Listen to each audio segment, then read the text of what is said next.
Cinema, com Flávia Guerra.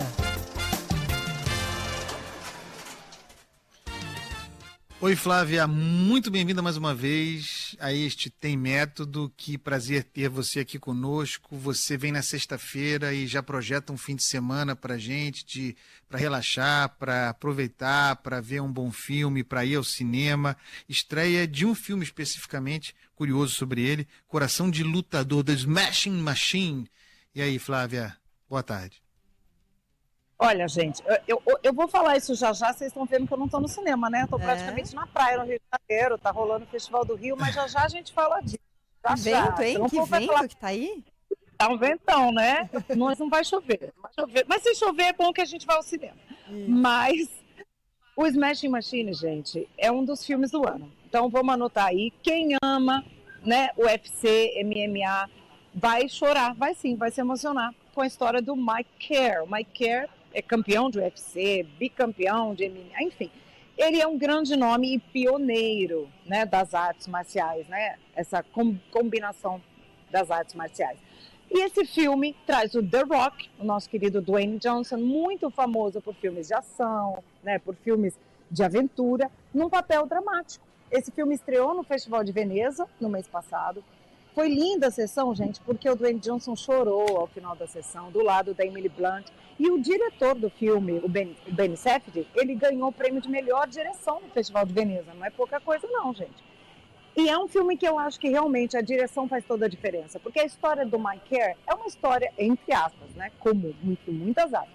A gente vê a crise dele de dependência de analgésico, a gente vê ascensão e queda. O que muitos esportistas têm. A diferença é como ele trata esse assunto. Ele humaniza muito esse personagem do Mike Kerr. Ele é um cara bacana, ele é um cara que tem muitas crises com a mulher, mas ao mesmo tempo ele está tentando, ele quer ganhar vida, ele quer se concentrar, ele é um atleta.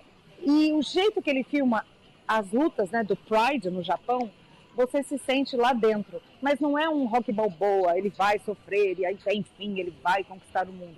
Não, é um filme que humaniza muito a vida dos lutadores e principalmente a desse, o Mike Kerr, que hoje em dia os lutadores são milionários, né, muito conhecidos. Ele não era quando ele começou. Então é um filme lindo, gente, de verdade. Eu que não sou grande fã das lutas marciais e não entendo, fiquei muito emocionada com o filme, fiquei muito feliz. Vamos anotar aí para ver o Dwayne Johnson no Oscar. O Oscar adora essas histórias também, né? Então já anota aí no caderninho, porque eu acho que ele vai ser indicado ao Oscar de melhor ator. Viu? Muito bom. E é curioso a gente ter esse filme, né, justo nessa semana em que a gente teve aquela coisa horrorosa envolvendo lutadores super importantes e aqui do nosso país, e aí vem esse filme justamente para emocionar e trazer esse outro lado, né, dessas histórias dos lutadores. Ô Flávia, e a gente também tem um filme que conta um capítulo importantíssimo da história do Brasil, das pessoas que foram escravizadas aqui no Brasil, uma produção brasileira e do Antônio Pitanga, é isso? É isso. Esse filme tem tantas camadas de significado que é difícil, né? O que é mais importante aqui? Antônio Pitanga, gente, não é só pai da Camila e do Rocco Pitanga. É um dos maiores atores do cinema brasileiro, um dos maiores nomes, grande parceiro de Glauber Rocha, né? E desde a época em que ele filmava com Glauber, ele tem esse sonho de trazer essa história que aconteceu em Salvador, a cidade natal dele, para o cinema. A revolta dos malês, essa insurreição, ela foi a mais importante, a maior, a mais bem organizada, vamos dizer assim, né, urbana, dos escravizados no Brasil, no século XIX, né? Poucas décadas ali antes da abolição da escravatura no Brasil, os malês, que eram escravizados muçulmanos, alfabetizados, eram cultos, eram sofisticados, eles estão querendo fazer uma revolta para conquistar sua liberdade. Né? Eles estavam até construindo uma mesquita ali na região de Salvador.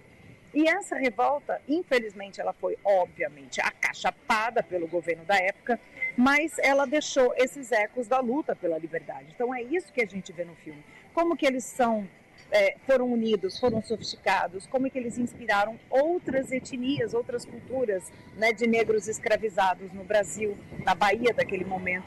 E tem vários personagens reais, históricos.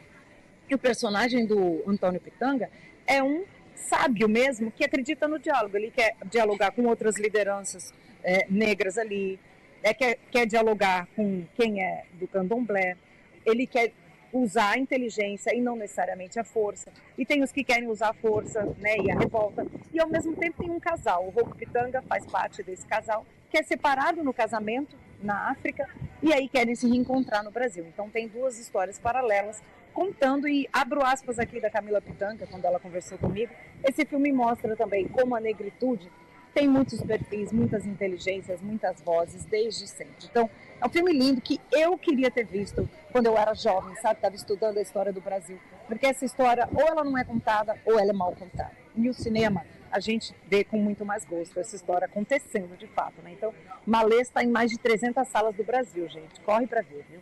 Olha que legal, né? E realmente como a arte ajuda a gente a entender, né? Alguns capítulos da nossa história. Eu estava vendo aqui que ele ficou 2 anos na África, justamente estudando, né? Uma busca ancestral mesmo para tentar ter ali todos os ingredientes dessa história. E aí isso se passaram quase 40 anos para de fato sair esse filme com ele, que acho que ele está com 86 anos, não é isso? 86, o Antônio Pitanga, demais. Gente, ele tá com mais energia do que nós 3 juntos aqui, posso falar. Viajando, querendo filmar, cheio de projetos. Muito legal. E a equipe teve aula de árabe, viu? Porque tem várias frases, obviamente, que o elenco fala, eles tiveram aula de árabe. Então, teve um cuidado primoroso nesse filme. Ô, Flávia, eu estou observando que você está no Rio de Janeiro com uma belíssima vista de Copacabana ao fundo, especificamente posto 6. Já mapeei tudo perfeitamente. Você falou do Festival do Rio. Fala um pouquinho do festival pra gente. Olha, o Festival do Rio é o segundo, não, né? Primeiro e segundo, os grandes festivais imensos do segundo semestre. Tem a Mostra de São Paulo e o Festival do Rio. A mostra começa já. Mais de 300 filmes. Começou ontem e hoje começa para o público e tem muita coisa que vai vir aí na temporada de Oscar. Os brasileiros que vão vir também. Então, o Festival do Rio é uma aposta maravilhosa para a gente ver o que vai vir e o que vai estrear logo em seguida. Eu vou aqui dizer, semana que vem a gente vai falar mais dele. O festival abriu com um filme chamado Depois da Caçada, do Luca Guadagnino, com a Julia Roberts, que também causou lá em Veneza. E esse filme estreia logo semana que vem, então tem várias pré-estreias. O bacana desses festivais é que vem convidados muito importantes também. E eu destaco aqui um filme para vocês ficarem de olho, que ele vai estrear na Amazon já. Ele se chama Belém, o nome mesmo. É o nome da cidade, mas é um nome de mulher muito conhecido para quem fala espanhol, né? Conta a história da Belém, é um nome, vamos dizer, fictício, de uma jovem, é um caso real, tá? Dirigido pela Dolores Fonzi, que é atriz e também atua.